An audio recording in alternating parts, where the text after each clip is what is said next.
আজকের এই ভিডিওটি ফটোশপে নতুনদের জন্য রেকর্ড করছি। এই ভিডিওটির মাধ্যমে আপনি শিখতে পারবেন পাসপোর্ট সাইজ ফটো কিভাবে করতে হয়, পাসপোর্ট সাইজ ফটো তৈরি করার সময় আমরা ফেস কিভাবে ক্লিন করে থাকি, কালো ছবিকে কিভাবে আমরা ফর্সা করে থাকি, কিংবা অনেক সময় দেখবেন চুলের মধ্যে একটা লাইট পড়ে যায়, যার ফলে আমরা চুলটা ওই জায়গাতে দেখবেন সাদা সাদা লাইট লাগে, তো সেটাকে কিভাবে কালো করব, ফেস ক্লিন কিভাবে করব, একটা নর্মাল মোবাইলে তোলা ছবিকে স্টুডিওর মতো পারফেক্টভাবে পাসপোর্ট সাইজের ফটো কিভাবে ফটোশপে করতে হয় চলুন আমি এই ভিডিওটির মাধ্যমে আপনাদেরকে সম্পূর্ণভাবে স্টেপ বাই স্টেপ দেখাচ্ছি। প্রথমত আমি এই ফটোটাকে পাসপোর্টের মাপে ক্রপ করে নেব, তার জন্য ক্রপ টুলে ক্লিক করলাম। এবার উপরের সাইজটা দিয়ে দেব। দেখুন আমার সাইজ দেওয়া আছে 28 mm চওড়া এবং লম্বা আছে 38 mm, pixel 300 pixel by inch.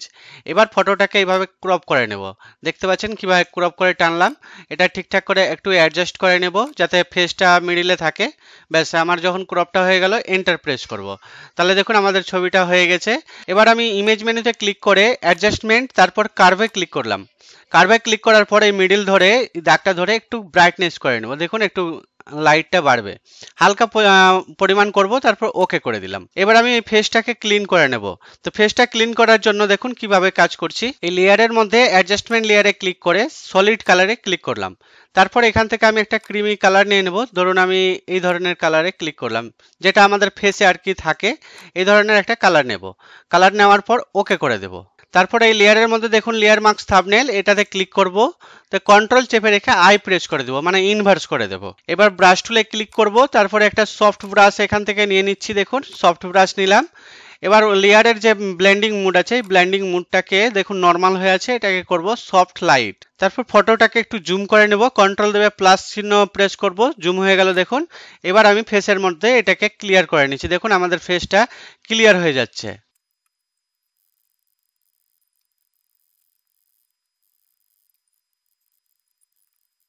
দেখুন পুরো ফেসে ব্রাশ করে নেওয়ার পরে আবার এই লেয়ার মার্কস থাম্বনেলে কন্ট্রোল চেপে রেখে ক্লিক করব।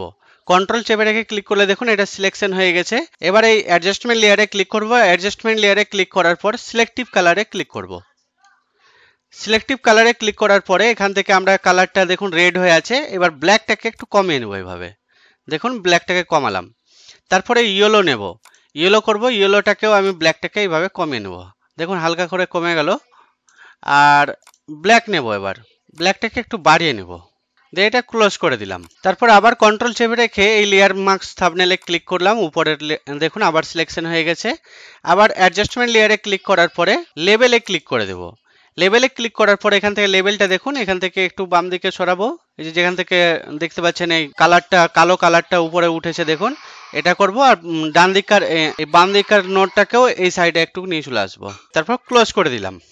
দেখুন আমাদের ফেসটা অনেকটাই ফ্রেশ হয়ে গেছে। এবার এখনও দেখতে পাচ্ছি ফেসের মধ্যে নয়েজের মধ্যে কেমনই লাগছে। তো আমরা এবার ব্লার টুলে ক্লিক করব।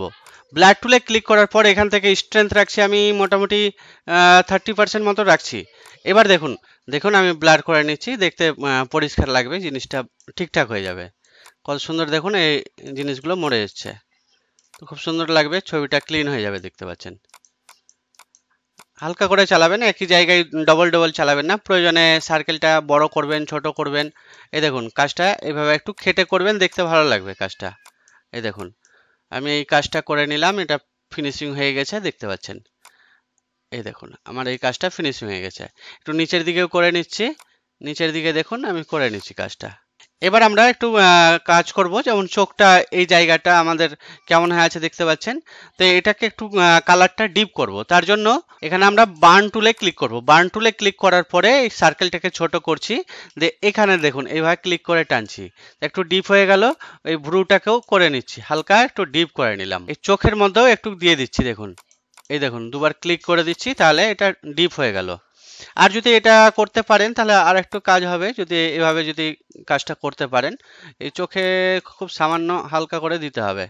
আচ্ছা এই কাজটা হয়ে গেছে আমাদের। এরপর আমি এই জায়গাতে একটু করব, তো এটা এক্সপোজার একটু কমিয়ে নিচ্ছি, মোটামুটি 40% রাখছি। এখান থেকে একবার মেরে দিচ্ছি, এখান থেকে একবার দিয়ে দিচ্ছি, ব্যাস এটা আমার কাজ হয়ে গেছে। এবার চুলের কাজটা দেখুন, চুলের কাজটা আমি আর একটু ডিপ করে নিচ্ছি। চলুন 100%ই রাখলাম, অসুবিধা নাই। দিয়ে এইভাবে আমরা কালারটা করে নিচ্ছি, দেখতে পাচ্ছেন এই যে কালার করে নিলাম। ব্যাস এগুলো কাটিং করে বাদ হয়ে যাবে উপরের গুলো, দেখতে পাচ্ছেন আমার এই কাজটা হয়ে গেছে। এবার এই ছবির জুমটাকে আমি ছোট করে নিচ্ছি, দেখুন এইভাবে ছোট করে নিলাম। এবারে আমাদের এই লেয়ারগুলো যে অনেকগুলো লেয়ার হয়ে গেছে, আমি সবটাকে একটা লেয়ার করে দিলাম, মানে মার্জ করে দিলাম। সবটাকে সিলেক্ট করে কন্ট্রোল দেবে ই প্রেস করলাম, মার্জ হয়ে গেল। এবার আমাদের ব্যাকগ্রাউন্ডের কাজ করব। ব্যাকগ্রাউন্ড করার জন্য আমি ব্যাকগ্রাউন্ডটাকে সিলেকশন করব পেন টুলের সাহায্যে। তো পেন টুলে ক্লিক করলাম, দেখুন এবার উপরে প্রপার্টি বার থেকে প্যাথ করে নেব। তারপরে আমরা সিলেকশন করছি, কিভাবে সিলেক্ট করছি দেখে নিন। এই দেখুন, সিলেক্ট করার জন্য এখানে ক্লিক করলাম, তারপরে আমি এরকম জায়গাতে একবার ক্লিক করে এইভাবে টানছি, তাই সিলেকশন হয়ে গেল। আবার অল্ট শেপে রেখে এই করছি, দেখুন হ্যান্ডেলটাকে বাদ দিচ্ছি, এবার অল্ট শেপে রেখে এবার পুরো ছবিটাকে সিলেকশন করে নেব খুব সুন্দরভাবে।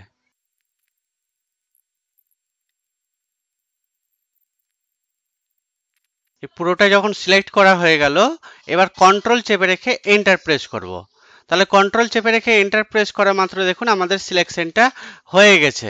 এই ফটোর ব্যাকগ্রাউন্ডটা সিলেকশন করে নেওয়ার পর রেক্ট্যাঙ্গেল মার্কিং টুলে ক্লিক করব, তারপর রাইট ক্লিক করে এখান থেকে আমরা ফেদার দিয়ে দিব। ফেদারে ক্লিক করলাম, ফেদার আমি 1 রেডিয়াস ফেদার দিলাম, দিয়ে ওকে করলাম। ওকে করে দেওয়ার পর এখান থেকে আমরা করব একটা কালার। তো কালার আমি নিয়ে নিচ্ছি ফরগ্রাউন্ড কালার বা ব্যাকগ্রাউন্ড যেখান থেকে নেবেন, অসুবিধা নাই। আমি এরকম জায়গা থেকে কালারটা নিয়ে নিচ্ছি, ঠিক এই ধরনের কালার, যেমন আমি কালার দিতে চাই। একটা কালার নিলাম, আকাশি কালার। এবার অল্ট চেপে রেখে ব্যাক স্পেস প্রেস করব। তো দেখতে পাচ্ছেন আমাদের ব্যাকগ্রাউন্ডে কালারটা হয়ে গেছে। কন্ট্রোল চেপে রেখে ডি প্রেস করব, টি সিলেক্ট হয়ে গেল। দেখুন আমাদের এই ছবিটা রেডি হয়ে গেল। এবার আমরা এই ছবিতে দেব একটা বর্ডার। তো বর্ডার দেওয়ার জন্য ছবিটাকে সিলেকশন করে নেব। ছবি সিলেকশন করে নেওয়ার পর রাইট ক্লিক করব, রাইট ক্লিক করে স্ট্রোকে ক্লিক করব। এখান থেকে আমি একটা কালার নেব ব্ল্যাক, আর হোয়াইট রাখবো 5 পিক্সেল, তারপর ওকে করব। তো দেখুন আমাদের এটা বর্ডার হয়ে গেছে। ডিসিলেক্ট করার জন্য কন্ট্রোল ডি প্রেস করব। এই আমাদের কাজ হয়ে গেল। এবার এই ফটোটাকে প্রিন্ট করার জন্য ফাইল মেনুতে গিয়ে নিউ অপশানে ক্লিক করলাম, দিয়ে একটা পেজ নেব 4x6 সাইজের, তার জন্য ফটোতে ক্লিক করলাম। ফটোর পেজ নেব, আমি এই পেজটা নেব 4x6, এ দেখতে পাচ্ছেন। তো চওড়াতে হচ্ছে 6, হাইটে 4, আমি করব হাইটে 6 আর চওড়াতে 4। তো আমি এখানে পোর্ট্রেট করে দিলাম। এবার ক্রিয়েটে ক্লিক করলাম, দেখতে পাচ্ছেন আমাদের পেজটা চলে এসছে। এবার এই পেজের মধ্যে এই ছবিটাকে ধরবো, ধরে নিয়ে গিয়ে এখানে এখানে ছেড়ে দেওয়ার পরে এই ছবিটাকে এখানে বসিয়ে দিচ্ছি, দেখুন এভাবে বসিয়ে দিলাম। এটা এক কপি হলো। আমি এটার অল্ট চেপে রেখে এইভাবে টেনে নেব, আর এক কপি হয়ে গেল। আবার অল্ট চেপে রেখে এইভাবে আমরা 3 কপি এখানে বসিয়ে দিলাম। আবার এই 3 কপিটাকেই আমরা একসাথে করব। তা অল্ট চেপে রেখে আবার 3 কপিকে আমি নিচে নামিয়ে দিলাম, আবার 3 কপিকে, তাহলে 9 কপি আমরা প্রিন্ট করব। এই জন্য 9 কপি এখানে বসিয়ে দিলাম, দেখতে পাচ্ছেন। তো খুব সুন্দরভাবে আমরা পাসপোর্ট সাইজের ফটো কিন্তু তৈরি করে ফেললাম।